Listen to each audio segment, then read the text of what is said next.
YouTube channel को grow करना जितना आसान 2025 में है उतना आसान कभी भी नहीं था। पहले प्रूफ देखो, ये है मेरा पहला चैनल 40,000 सब्सक्राइबर सिर्फ 10 वीडियोज में। ये है दूसरा चैनल, इस पर 8,000 सब्सक्राइबर है। ये तीसरा चैनल है 2,500 सब्सक्राइबर सिर्फ 2 वीडियोज। दो ये और चैनल है, इन पर भी 1 के सब्सक्राइबर क्रॉस हो चुके हैं। दोस्तों इन 5 चैनलों के अलावा 2 चैनल और है जिनमें से एक पर 1,70,000 सब्सक्राइबर है और दूसरे पर 15,000 सब्सक्राइबर है। अब ध्यान से सुनो दोस्तों, YouTube चैनल ग्रो करने के लिए तुम्हें ना ही 2-3 साल बर्बाद करने की जरूरत है और ना ही 200-300 वीडियो अपलोड करने की। सबसे जरूरी है ये समझना कि YouTube तुमसे चाहता क्या है।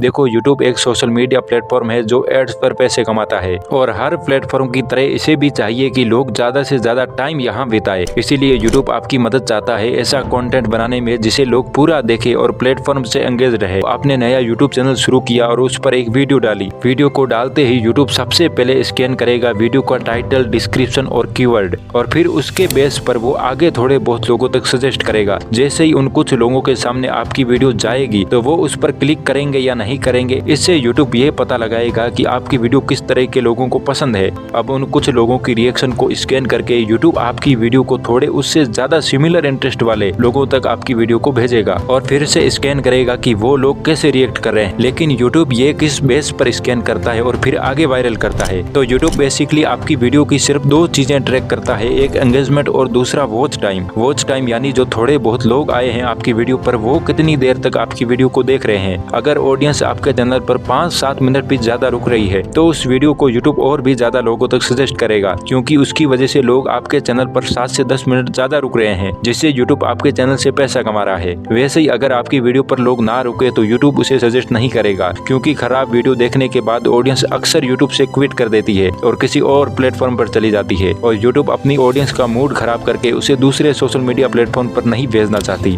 ठीक उसी तरह अगर आपकी ऑडियंस आपके वीडियो पर एंगेज कर रही है, यानी कि लोग उस पर कमेंट कर रहे हैं या फिर उसे शेयर कर रहे हैं, तो भी YouTube आपकी वीडियो को प्रमोट करेगा, क्योंकि अगर आपकी वीडियो शेयर की जा रही है तो लोग बाकी प्लेटफॉर्म को छोड़ के आपकी वीडियो देखने आ रहे हैं, जिससे अगेन YouTube का मेन मोटिव पूरा हो रहा है, लोगों को अपने प्लेटफॉर्म पर बनाए रखना या फिर लेकर आना। अब आधे से ज्यादा लोग इसी चीज को नहीं समझ पाते हैं और वो लगातार सिर्फ वीडियोस पर वीडियोस अपलोड करते जाते हैं, जिसकी वजह से वो कभी ग्रो नहीं करते। आपको एक चीज को समझने की जरूरत है कि YouTube आपसे आपकी वीडियो चाहता ही नहीं है, वो आपसे आपका वॉच टाइम और एंगेजमेंट चाहता है। अब तुम कहोगे कि ठीक है, वॉच टाइम और एंगेजमेंट से वीडियो वायरल करता है YouTube, लेकिन दिक्कत तो यही है ना कि वॉच टाइम और एंगेजमेंट अच्छा नहीं आ रहा है। तो देखो, स्क्रिप्ट लिखने, एडिट करने और थंबनेल बनाने से भी पहले एक चीज है जो सबसे ज्यादा जरूरी है, वो है प्लानिंग। दोस्तों इससे बुरा कुछ नहीं है कि आपने कोई वीडियो शूट की, एडिट की, उसे बेस्ट क्वालिटी में बनाया, लेकिन उसे देखने वाले लोग ही ना हो। जैसे सोचो कि अगर आपको मूवी डायरेक्शन के बारे में काफी कुछ पता है और आप एक चैनल बनाना चाहते हैं मूवी डायरेक्शन के ऊपर, जिसमें आपके पास कई सारे अलग अलग आइडियाज भी हो सकते हैं, लेकिन क्या ऐसा चैनल कभी ग्रो हो पाएगा? आंसर है दोस्तों नहीं, क्योंकि आप ये सोचो कि इंडिया में कितने लोग ऐसे हैं जिन्हें फिल्म मेकर बनना होता है। दोस्तों मिस्टर बीस्ट ने भी जो रोगन के साथ एक इंटरव्यू में यही बात कही थी कि मेरी वीडियोज पर एवरेज व्यूज 30 से 50 मिलियन आते हैं, लेकिन कभी कभी किसी वीडियो पर 300 मिलियन व्यूज भी चले जाते हैं, लेकिन दूसरे में मैंने कोई 10 गुना ज्यादा मेहनत या एफर्ट नहीं लगाया होता है, उसमें सिर्फ एक जबरदस्त आइडिया होता है। अब दोस्तों इसी इंटरव्यू में मिस्टर बीस्ट ने एल्गोरिथम के बारे में बहुत कमाल के सीक्रेट बताए थे, जिन्हें मैं अपने एक्सपीरियंस के साथ मिलाकर आपको बताता हूँ। एल्गोरिथम इन 2025। एल्गोरिथम को लेकर हमारी सबसे बड़ी गलतफहमी ये है कि हमें लगता है कि टाइटल, टेक्स्ट और डिस्क्रिप्शन ही एल्गोरिथम है, जो कि बिल्कुल गलत है, क्योंकि YouTube पर एक दिन में लाखों वीडियोस अपलोड होती है। तो अगर सिर्फ टाइटल, टेक्स्ट, डिस्क्रिप्शन से ही वीडियो वायरल होती तो हर कोई कर लेता। YouTube को या एल्गोरिथम को खुश करने की कोशिश मत करो, तुम्हें खुश करना है ऑडियंस को, क्योंकि YouTube एक डेटा ड्रिवन प्लेटफॉर्म है जो 2 तरह से डेटा इकट्ठा करता है। नंबर 1, वीडियो का टाइटल, डिस्क्रिप्शन, टेक्स्ट क्या है। नंबर 2, कैटेगरी क्या है, एंटरटेनमेंट है, एजुकेशन है, टेक है, व्लॉग है। नंबर 3, किड्स कंटेंट है या नहीं। नंबर 4, कॉपीराइट क्लेम या स्ट्राइक है या नहीं। और लास्ट, अपलोड लोकेशन क्या है, कौन सी कंट्री से वीडियो डाल रहे हैं। अब नंबर 2 है ऑडियंस साइड से, यानी कि इस क्रिएटर की जो ऑडियंस है वो कौन सी वीडियो ज्यादा देख रही है, किस टाइप के कंटेंट पर लाइक और कमेंट ज्यादा कर रही है। YouTube साल में एल्गोरिथम को 200 बार बदलता है, तो इसे तुम पकड़ नहीं सकते हो, लेकिन तुम एल्गोरिथम का जो दिल है उसे पकड़ सकते हो। तो देखो एल्गोरिथम का दिल क्या है। CTR यानी क्लिक थ्रू थ्रू रेट और दूसरा ऑडियंस रिटेंशन, ये हमेशा सेम रहते हैं। पहले देखो CTR का राज। CTR का मतलब है कि जितने लोगों को आपकी वीडियो दिखाई गई है उनमें से कितने % लोगों ने उस पर क्लिक किया। जैसे मान लीजिए यूट्यूब ने आपकी वीडियो 100 लोगों को दिखाई और 100 में से 10 लोगों ने क्लिक किया तो CTR आ जाएगा 10%। अब कितना % CTR होना चाहिए? नए चैनल के लिए 10% CTR होना चाहिए, क्योंकि यूट्यूब टेस्टिंग फेज में होता है, और पुराने चैनल के लिए 2 से 10% CTR होना चाहिए। लेकिन ये भी डिपेंड करता है कि आपका टॉपिक क्या है, आपकी नीश क्या है। CTR के बाद है ऑडियंस रिटेंशन, और यही है वायरल होने का असली मंत्र। रिटेंशन मतलब ऑडियंस आपकी वीडियो को कितने टाइम तक देखती है। मान लीजिए आपकी वीडियो है 8 मिनट की और यूट्यूब ने उसे 10 लोगों के पास भेजा जिन्होंने 4-4 मिनट तक देखा, तो 50% ऑडियंस रिटेंशन हो जाएगा। अब कितना % रिटेंशन चाहिए? तो पहले 24 घंटे में 40 से 45% रिटेंशन होना चाहिए। अब दोस्तों एल्गोरिथम ने मान लो आपकी वीडियो को लोगों के पास भेजना शुरू कर दिया, उसने सजेस्ट करनी शुरू कर दी, और आपने भी अपनी वीडियो को बहुत अच्छा बनाया है, एडिटिंग पर ध्यान दिया है, स्क्रिप्टिंग बेस्ट है, वॉइस ओवर भी परफेक्ट है, लेकिन ये सोचो कि वीडियो अंदर से कितनी अच्छी है ये तो जब उस पर क्लिक करेंगे तब पता चलेगा। जो बाहर बैठा बैठा स्क्रॉल कर रहा है उसे क्या पता आपने कंटेंट कैसा बनाया है। इसके लिए तुम्हें सबसे पहले उसे क्लिक कराना होगा, और क्लिक कराने के लिए आपको टाइटल और थंबनेल दोनों को बहुत स्मार्टली यूज करना पड़ेगा। और दोस्तों इसका सबसे बेस्ट और स्मार्ट तरीका है टाइटल और थंबनेल को मिक्स करना।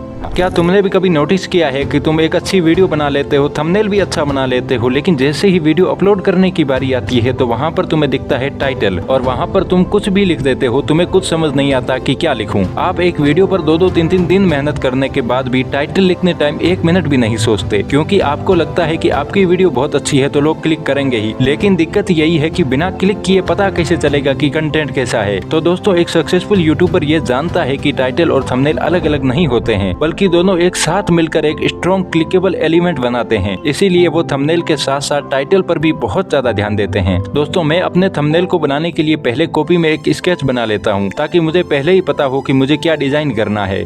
तो आप भी यह तरीका यूज कर सकते हैं।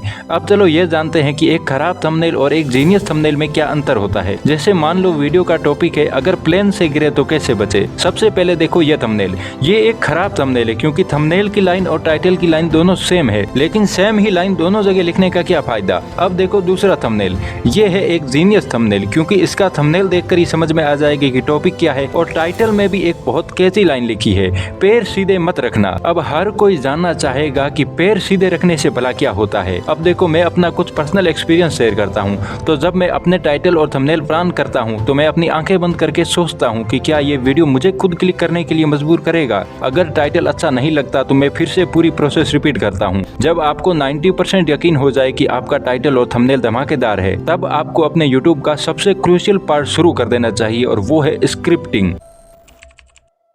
देखो अगर तुम्हारे साथ भी ऐसा होता है कि तुम स्क्रिप्ट लिखने के लिए बैठते हो तो तुम्हारे दिमाग में कुछ भी आना बंद हो जाता है, आपको समझ में ही नहीं आता है कि क्या लिखूं। इसकी सबसे पहली वजह यह है कि आपने बिना कुछ सोचे समझे सीधे स्क्रिप्ट लिखनी शुरू कर दी। जिस टॉपिक पर आप वीडियो बना रहे हैं उस पर आप पहले बहुत सारी वीडियोस देखो, फिर आपके दिमाग में काफी सारे आइडियाज आने लगेंगे। स्टार्टिंग में जब तुम कॉपी में लिखोगे ना तो तुम्हें काफी बेकार लगेगा, शब्द गड़बड़ होंगे, स्पेलिंग गलत होगी और कुछ भी अच्छा नहीं लगेगा। तुम सोचोगे कि शायद तुम ये कर ही नहीं सकते, शायद तुम्हारे अंदर टैलेंट ही नहीं है, लेकिन तुम फिर भी लिखते जाओगे बिना रुके। तो 2-3 पेज फाड़ने के बाद तुम ढंग से लिखना शुरू कर दोगे। फिर तुम पाओगे कि तुम्हारी राइटिंग में फ्लो आने लगा है, तुम्हें समझ में आने लगा है कि किस जगह पर क्या रखना है और क्या हटाना है। अब देखो सबसे इम्पोर्टेंट एक पार्ट बताता हूँ। तो देखो स्क्रिप्टिंग में 3 ऐसे सवाल होते हैं जो आपकी स्क्रिप्ट को अलग लेवल पर ले जाते हैं। तो सबसे पहला सवाल होगा, जो ऑडियंस मुझे देख रही है उन्हें चाहिए क्या। दूसरा, जो ऑडियंस चाहती है उसे मैं डिलीवर कैसे करूँ। और थर्ड, क्या इस वीडियो में कोई इमोशन या फीलिंग है। लेकिन दोस्तों दिक्कत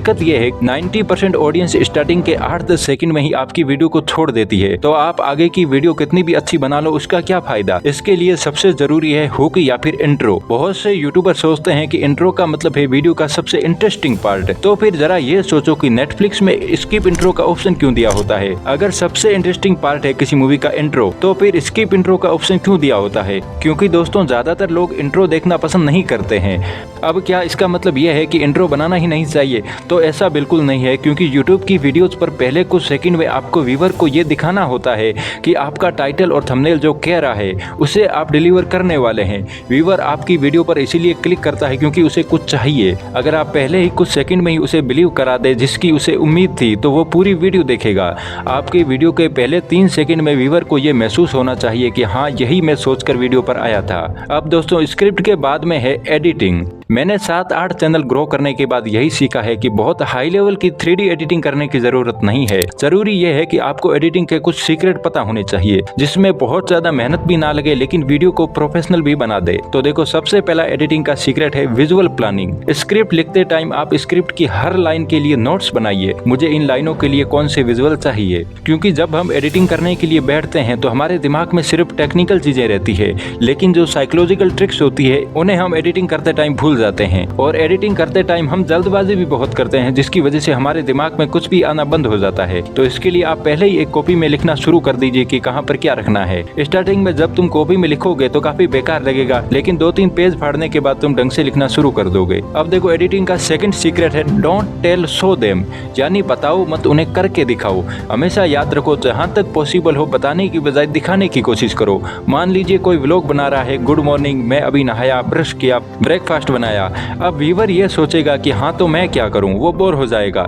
लेकिन जो स्मार्ट क्रिएटर होते हैं वे बिना बोले विजुअल स्टोरी टेलिंग करते हैं कि वो क्या कर रहे हैं। अब देखो, एडिटिंग का थर्ड सीक्रेट है पेसिंग। एडिटिंग में पेसिंग सबसे इंपॉर्टेंट पार्ट में से एक है। अगर आप चाहते हैं कि आपका वीडियो वायरल हो तो पेसिंग को जरूर सही करो। पेसिंग यानी कि कौन सी क्लिप कहां पर लगानी है। अगर कोई क्लिप इंटरेस्टिंग लग रही है तो इसका मतलब यह नहीं है कि उसे कहीं पर भी लगा दो। आपको पता होना चाहिए कि कौन सी क्लिप कहां पर शूट कर रही है, क्योंकि व्यूअर आपकी वीडियो छोड़ता कब है, जब उसे बोरिंग लगने लगे। मूवी में लोग पैसा देकर टिकट खरीदते हैं तो थोड़ा बोरिंग लगने पर भी वो बैठे रहते हैं, लेकिन यूट्यूब पर अगर आपका वीडियो स्लो है या बोरिंग हो गया तो व्यूअर तुरंत बैक बटन दबा देगा। इसीलिए स्क्रिप्ट, वॉइस ओवर और एडिटिंग तीनों में ही एंगेजमेंट बनाए रखना बहुत जरूरी है। इसके लिए अपने वीडियो की एडिटिंग को बार बार रीवॉच करो, फिर से देखो और बार बार एनालाइज करो कि कहां पर तुम बोर हो रहे हो या फोकस खो रहे हो, और सोचो कौन से पार्ट है जिन्हें या तो तुम री एडिट कर सकते हो या फिर पूरी तरीके से कट कर सकते हो। तुम्हारे वीडियो का हर एक सेकंड किसी न किसी तरह से ऑडियंस के लिए वैल्यू ऐड करना चाहिए। अगर तुमने 10 सेकंड का लंबा ब्रांडेड इंट्रो बनाया है तो उसे कट कर दो। अगर वीडियो में अननेसेसरी डेड स्पेस है तो उसे भी हटा दो। याद रखना, जोड़ना आर्ट नहीं है, कट करना असली आर्ट है। जब कोई बात 5 मिनट में समझाई जा सकती है, उसे 20 मिनट लेने की कोई जरूरत नहीं है। हर कहानी को किसी न किसी हद तक छोटा किया जा सकता है। अगर तुम अपनी वीडियो में 10% कंटेंट भी ट्रिम नहीं कर सकते हो तो इसका मतलब है कि तुमने सही से कोशिश ही नहीं की। अब दोस्तों, मुझे पता है कि कुछ ऐसे पार्ट होते हैं जिन्हें हम बहुत पसंद करते हैं और चाहते हैं कि वो वीडियो में बने रहे, लेकिन अगर वो वीडियो की असल बात में कंट्रीब्यूट नहीं कर रहे हैं तो उसे कट कर दो, यही सही है। दोस्तों, आपने एक चीज नोटिस करी होगी कि कोरोना के बाद में जितने भी चैनल लगभग ग्रो हुए हैं उनकी पहली वीडियो ही वायरल है। तो ऐसा कैसे है? तो इसके लिए आप मेरी पिछली वीडियो देख लो, ये आपके सामने आ रही है, यहाँ पर क्लिक करके आप वो वीडियो जरूर देखो।